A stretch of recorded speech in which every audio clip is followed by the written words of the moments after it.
बिस्मिल्लाहिर्रहमानिर्रहीम। अस्सलामुअलैकुम दोस्तों, कैसे हैं आप लोग। अल्लाह ताला से उम्मीद है कि आप सब लोग खैरियत से होंगे और अपने परिंदों का अच्छा सा ख्याल भी रख रहे होंगे। दोस्तों, आज जो मैं टॉपिक लेकर आया हूँ वो कॉकटेल से मुताल्लिक है, क्योंकि कॉकटेल की ब्रीड बहुत से लोग कहते हैं कि थोड़ी सी मुश्किल होती है, लेकिन मुश्किल बिल्कुल भी नहीं होती है। इसके अंदर थोड़ा सब्र चाहिए होता है। देखिए, अल्हम्दुलिल्लाह मेरे पास अभी जो बच्चे आए हुए हैं वो मैं आपको विज़िट करवा रहा हूँ।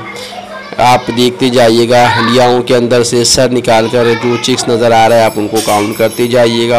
अल्हम्दुलिल्लाह मेरे पास कम से कम जो चिक्स आते हैं वो 4 आते हैं एक हंडिया से, और ज़्यादा से ज़्यादा 6 और 7 भी आ जाते हैं। अभी भी मेरे पास कुछ हंडियाओं के अंदर 4-4 बच्चे, 5-5 बच्चे और 6-6 बच्चे आए हुए हैं।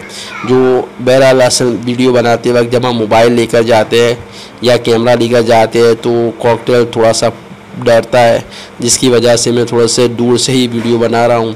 ये आपको दिख रहे होंगे कुछ कॉकटेल के पट्टे नीचे बैठे हुए हैं, ये इसी खाने से निकले हुए हैं।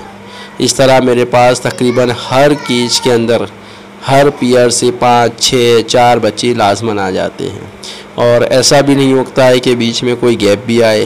बिल्कुल भी गैप भी नहीं आता है, अंडे भी ख़राब नहीं होते हैं। ये 4 बच्चे मैं अलग करूँगा और अल्हम्दुलिल्लाह 1 हफ़्ते के अंदर अंदर हंडिया के अंदर अंडों से दूसरे बच्चे भी निकल आएंगे। इस तरह ये साइकिल इनका चलता रहता है, लेकिन इसके अंदर थोड़ी सी मेहनत करनी पड़ती है। मेहनत से मुराद ये है कि इसकी कुछ बेसिक रिक्वायरमेंट है जो हमें पूरी करनी पड़ती है। जैसे एक तो सबसे बड़ी और अहम जो बात है वो ये है कि इनको नेचुरली तौर पर यानी कुदरती तौर पर इनको पेयर बनने दिया जाए। ये पेयर बनाना किस तरीके से आपको कि आपने एक खाने के अंदर 4 या 5 मेल या फीमेल और इतने ही मेल या फीमेल छोड़ देने हैं।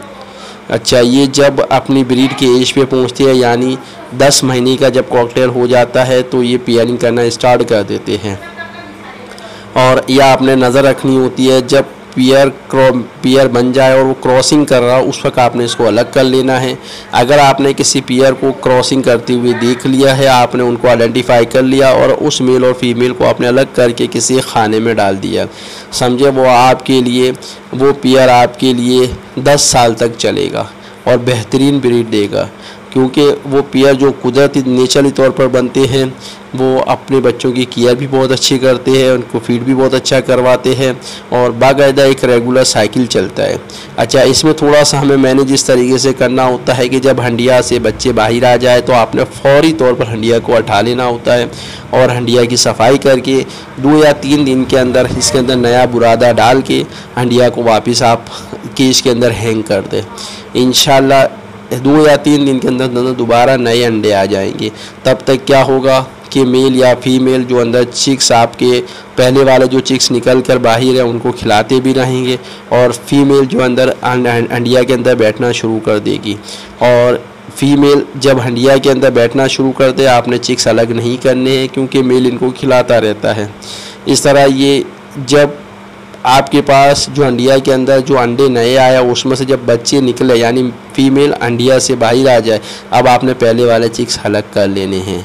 तो ये इसी तरह एक साइकिल चलता रहता है और हर दफ़ा हमारे पास बेहतरीन चिक्स आते रहे। दोस्तों, अगर वीडियो पसंद आई हो तो इसको सब्सक्राइब कीजिएगा, लाइक कीजिएगा और अपने दोस्तों के अंदर शेयर कीजिएगा और अपना बहुत सारा ख्याल रखिएगा। ओके, अल्लाह हाफिज़।